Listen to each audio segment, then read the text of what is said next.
dark lies a life.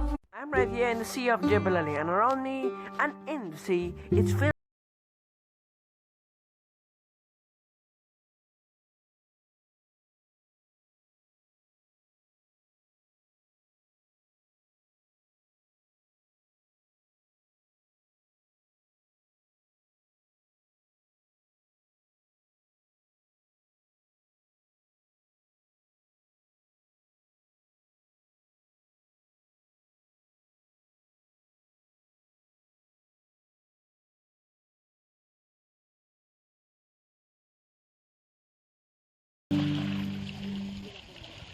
A blue crab, one of the most brilliant and common species of crabs found here, mostly hunted by people and cuttlefishes, but even they are not so small for us. They hunt small fishes and algae. Mostly feeding on algae is what keeps them strong and powerful. A pinch from them can really be painful.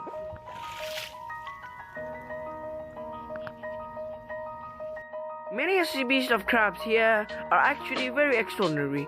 There are large ones, and before the fishermen came here, it may be around 11 o'clock, there were more than 100 of them feeding here, fighting for mate and even for treachery. But even now, because they're hunting them, the number at least very less. This place around me is where they feed, the algae area, and that's what makes them alive and keeps them. Right here is one of the blue crabs. Actually, it's feeding on the algae. Its one hand is free and with the other hand it's feeding. And so, blue crab are actually a nocturnal species of crabs. And they hunt almost every animal which they can put their claws on. And actually there's a similar difference which is very hard to know between the female and the male. If you look around for maybe 2 or 3 hours, you may see them fighting for treachery, females, and even dancing for females, and sometimes even feeding can be there.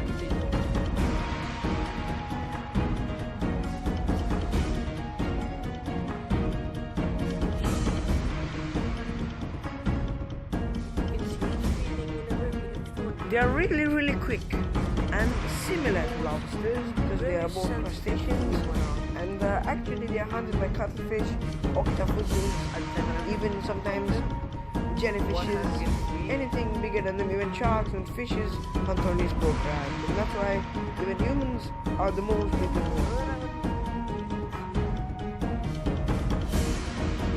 And if it cannot do anything with its claws, it will quickly go in the sand and hide from us. Humans, not only humans but even animals, cuttlefishes, and that makes them camouflage. You can see only the tip of the head, that's why it's feeding. But when it's not feeding, it will go fully under the sand. That will camouflage.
Mornings, of course, they are hunted by different animals and even humans themselves, but at night, except humans, they are only hunted by cuttlefishes, and at night the hunted becomes hunters themselves.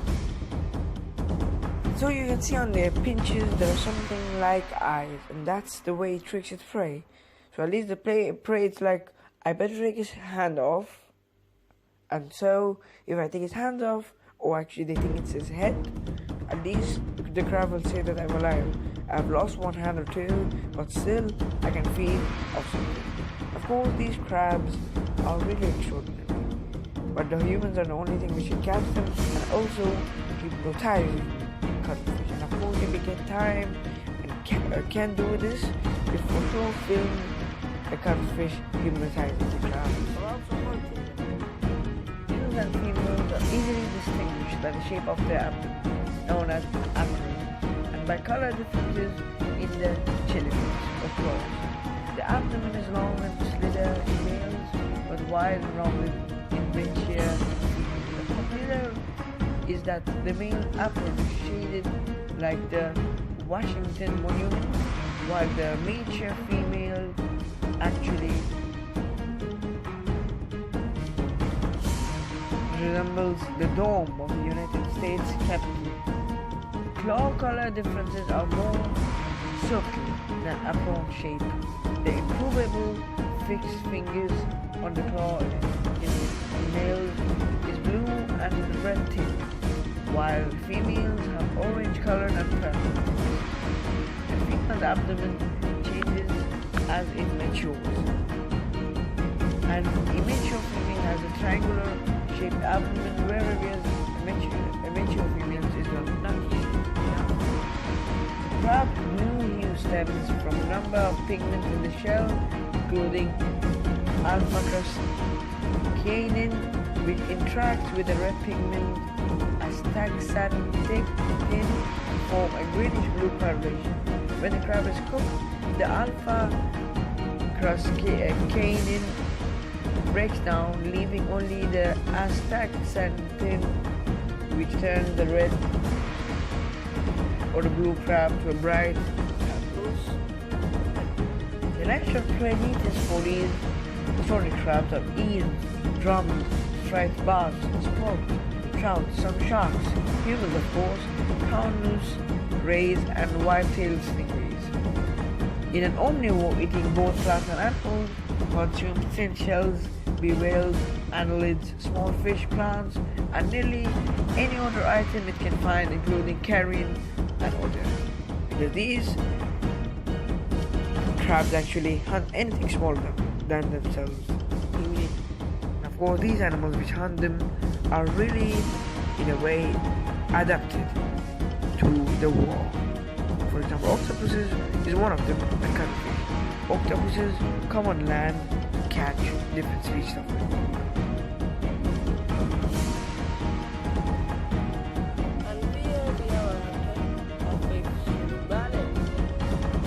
It's finally caught, and I think this crab is actually having a problem with itself, because the back is too soft and easily pressable.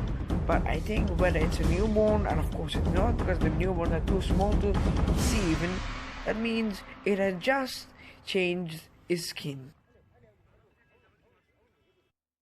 All animals, even crabs and different animals, for the sake of their happiness, their next population, they have to be left back in the wild where they are caught.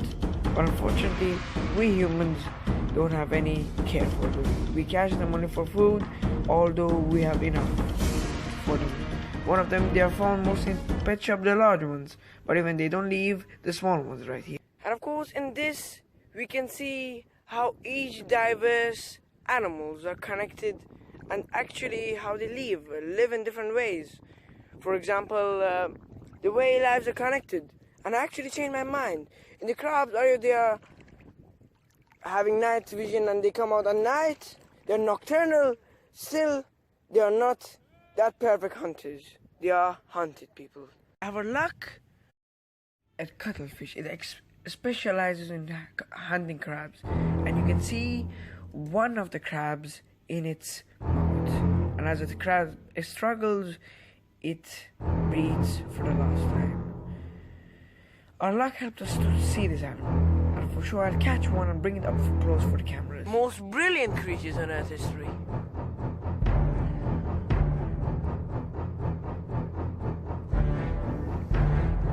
It's now 5 o'clock in the morning, and this extraordinary sea creature is out at this time. And of course, you can see the crab clearly in its mouth.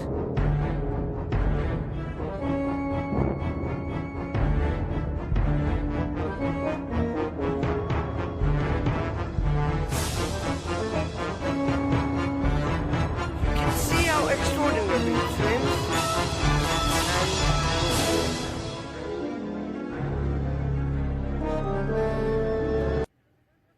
Really a cuttlefish.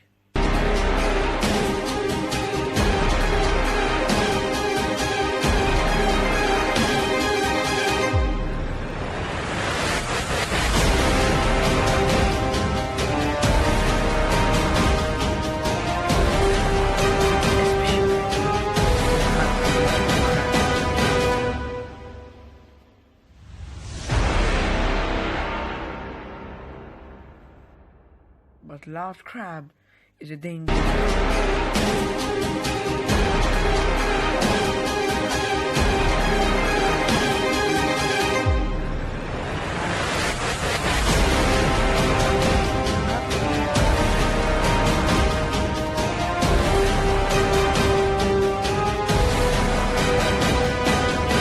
Its skin contains millions of pigments with which it can make ever-changing color patterns.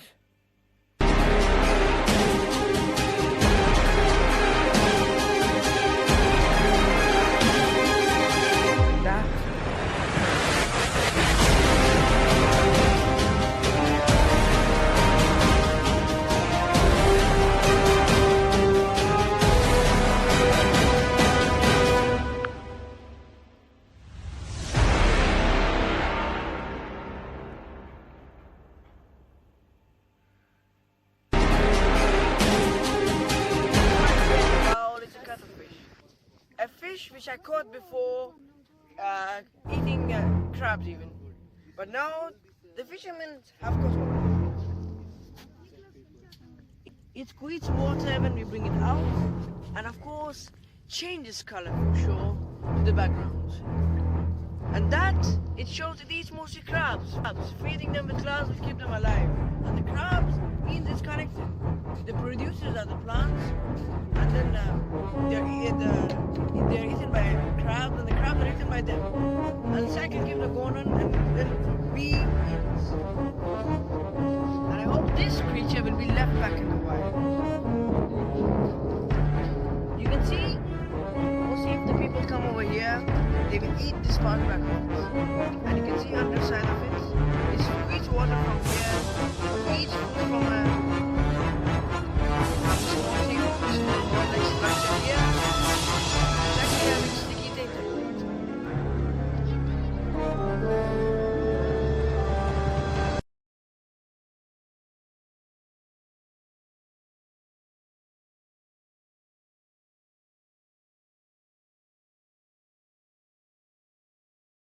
Reached to the ending. Now, as the sunlight comes up and it shines, crows come out, and the foxes and animals go in to the caves and hiding areas. Even it counts as crabs and even shellfishes and squids. All of them are hiding now. And for sure next week we'll show you the foxes.